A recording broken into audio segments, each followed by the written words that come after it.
Hello, my name is Ehsan Salehi, one of the field application engineers for LDRA and also face verification authority lead for LDRA LCS. In this demonstration, I will talk about the future of avionics software systems. The agendas for today consist of phase introduction, phase conformance workflow, how verification tools can help with phase conformance, and conclusion at the end. So first, phase introduction. Future Airborne Capability Environment, what's known as phase, was formed in 2010 to define an open avionic environment for all military platform types. The phase intention is to provide a government industry software standards and business strategy for acquisition of affordable software systems that promote innovation and rapid integration of portability across software systems. The goal of phase is to make the safety critical softwares more robust, interoperable, and secure. Phase provides solutions to software modularity, portability, and interoperability by defining a reference architecture and employing principles to enhance software portability. Phase reference architecture goal is to promote the reuse of software components to share common functionality across disparate systems. The phase consortium has established a phase conformance program and defined an associated conformance policy for the phase technical standards. The phase conformance program provides the associated conformance criteria and processes necessary to assure units of conformance are developed in accordance to the phase technical standard. Phase conformance is a lightweight process to verify the conformance to the phase technical standards. The goal of conformance is to ensure the portable software had met all the requirements associated with the segments from phase technical standards. Conformance is primarily to the phase-defined APIs. Therefore, phase conformance testing does not require execution of the software. Also, conformance testing is a link test only. Make sure supplier remember, conformance testing does not verify the functionality for the unit of conformance. The phase technical standard is released in editions. There have been several editions released so far, with 3.1 being the most recent one. The conformance program allows for conformance to any valid published editions. So conformance to multiple editions is possible, but each edition requires its own iteration of conformance process. The approved correction process provides a path to conformance to editions with known problems.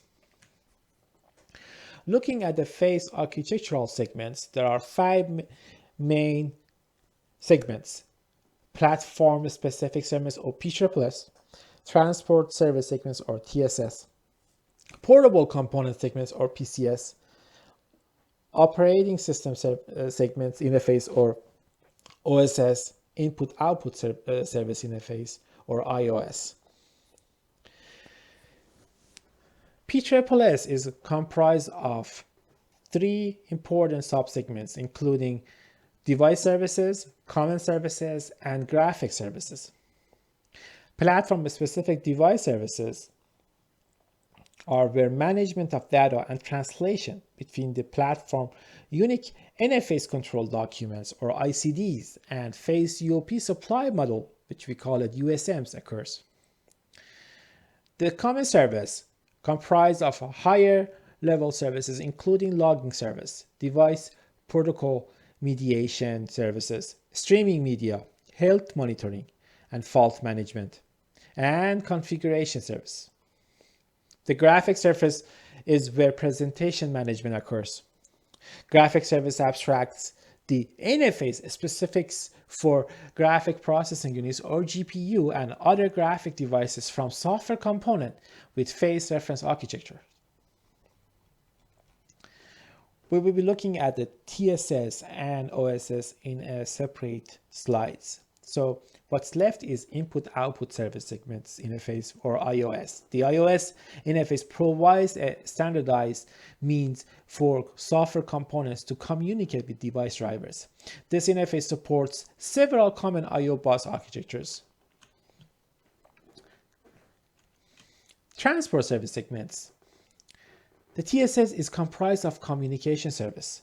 The TSS abstracts transport mechanism and data access from software components into disparate architectures and platform using different transport layers. TSS UOCs are responsible for data distributions between PCS and PSSS UOCs.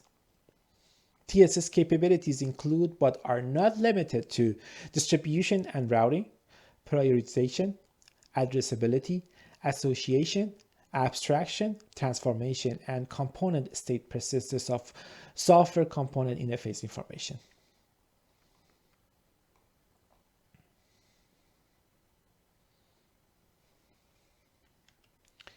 The operating system segments is what's called underlying segments, where any of the platform-specific segments can communicate directly to the device drivers via iOS. What is phase conformance workflow? Phase technical standard requirements can be verified from a spreadsheet called phase conformance verification metrics. Phase conformance verification metrics provides product standards which clarifies the requirements from the phase technical standards that a product must meet in order to be phase conformant, along with the specific techniques to be used to verify each of these requirements. The guidance in this document is targeted for use by parties acting as a verification authority, performing conformance verification, and by software supplier as they build their unit of conformance. To understand what is unit of conformance, a UOC or unit of conformance is a software component entity or domain-specific data model designed to meet the applicable requirements defined in the phase technical standards. It's referenced as a UOC at any point in its development and becomes a phase certified UOC upon completion of phase conformance process. The phase conformance process will be conducted by two of the following authorities: verification authority, certification authority. For verification authority, they are responsible to ensure the software suppliers artifacts are providing what is required to be satisfied by all the requirements in the phase technical standards, which is categorized in the conformance verification matrix as we mentioned before. There can be multiple verification authorities that supplier can use. For example, LDRA, LCS is one of the verification authority that the suppliers can come and use for our services for verification authority. But there's only one certification authority entity. They're responsible to create a library for each conform UOC and make sure all the processes taken by the suppliers and VAs are adequate and verified. Once certification authority approve the package, the UOC package, then the library administrator will place the UOC into the phase registry. Until the UOC is not in the phase registry, the supplier cannot call their product conformant. Once the phase registry showing the product, then supplier can claim their UOC to be conformant or phase conformant. How verification tools can help with phase conformance. The screenshots here shows how CVM is laying out different columns to help user conforming the proposed UOC to make sure they can use the phase technical standards and understanding for each requirement what they need to do. A verification tool such as LDRA imports the selected segments requirements into TB Manager and mimicking that CPM spreadsheets. Moreover, TB Manager has additional columns to benefit the user and FAE's experience with LDRA to explain what each requirements are standing for. A tool such as LDRA can also help to fulfill very important phase needs by software suppliers and trying to build the UOPs. Going back, software suppliers are establishing phase process and also other safety critical processes such as DO-178. The traceability becomes very important. The traceability from higher level and system level requirements all the way down to the source level requirements are essential for V&V process. In this case, the objectives of standards play the role of requirements, and the artifact creating during the test processes play the role of the source codes. Gaps in compliance are manifest in objectives with no associated artifacts. So those gaps show us what are missing from basically being traced. This traceability techniques also can be applicable to the conformance verification metrics used by FACE. For each of those requirements in the FACE technical standards or CVM, there are some verification methods and artifacts that need to be placed. While different testing tools can use to manage the requirement traceability for DO-178 compliance and phase conformance, assessing gaps becomes more difficult when multiple tools are used. Developers and testers need to utilize both tools to understand where there are requirement traceability gaps. Trying to obtain a bird's eye view combining the gaps analysis in both tools may be difficult, and using the analysis from two different tools may be confusing, as the analysis will most likely have a different appearance and may use a different terminologies.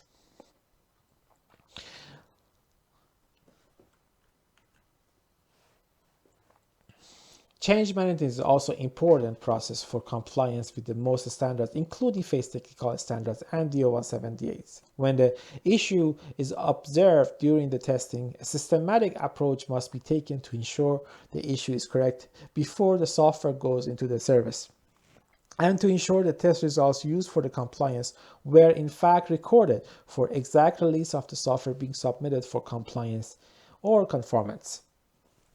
In addition, the approach must be sufficient to meet the audit requirements for standardized compliance, and while these vary by standards, the basic concept of change management apply across the board.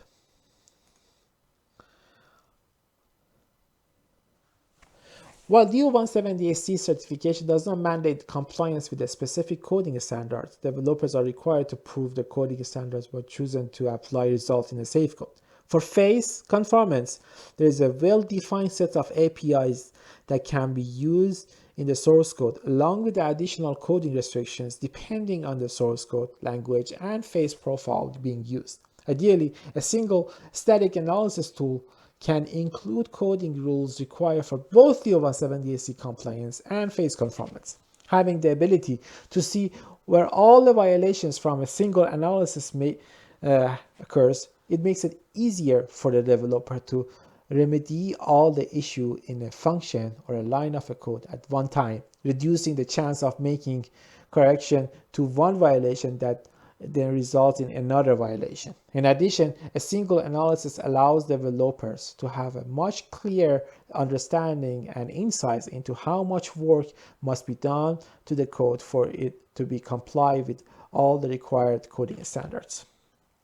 This is just to illustrate the value how LDRA TB Manager provides towards the guideline, collecting highlight areas and interest taskings individuals, and knowing the day-to-day progress being achieved. The more requirements of phase are being satisfied by the V&V engineers, the higher the percentage of the progress can be shown here. LDRA also create a collection of optional template documents. These documents serve as a template artifacts, guiding the user as to content expected to be found in them.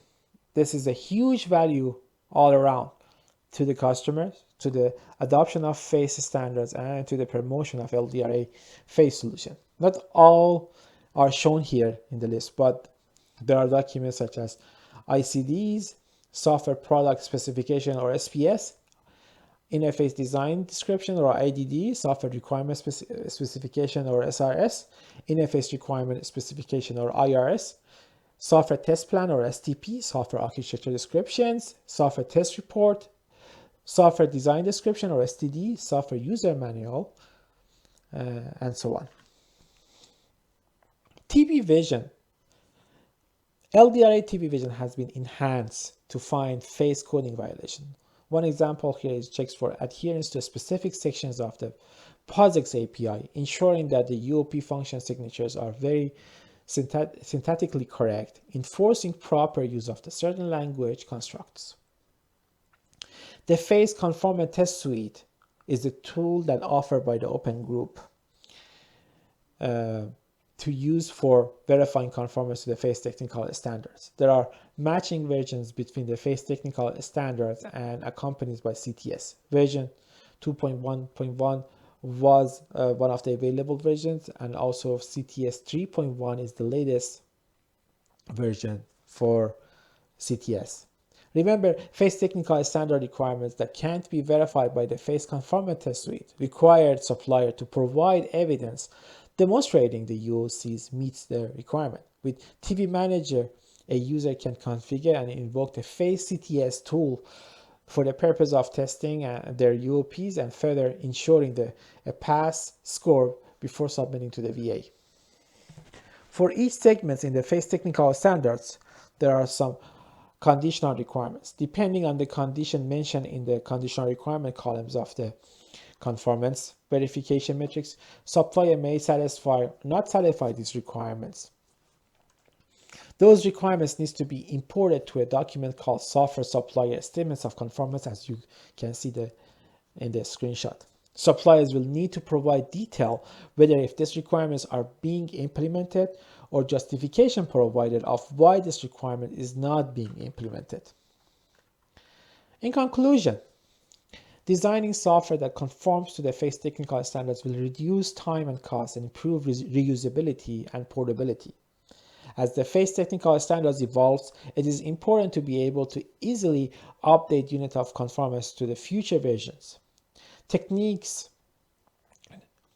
for the other standards, such as DO-178 and processes such as requirement traceability, static analysis, and change management contributes towards face conformance as well.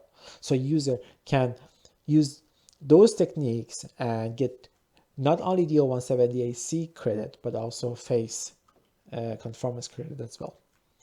Thank you so much for listening to me. If you have any questions, please contact us at info@ldra.com. You can also visit us at ldra.com to see our products. Please follow us on YouTube, Twitter, LinkedIn, and Facebook. Thank you.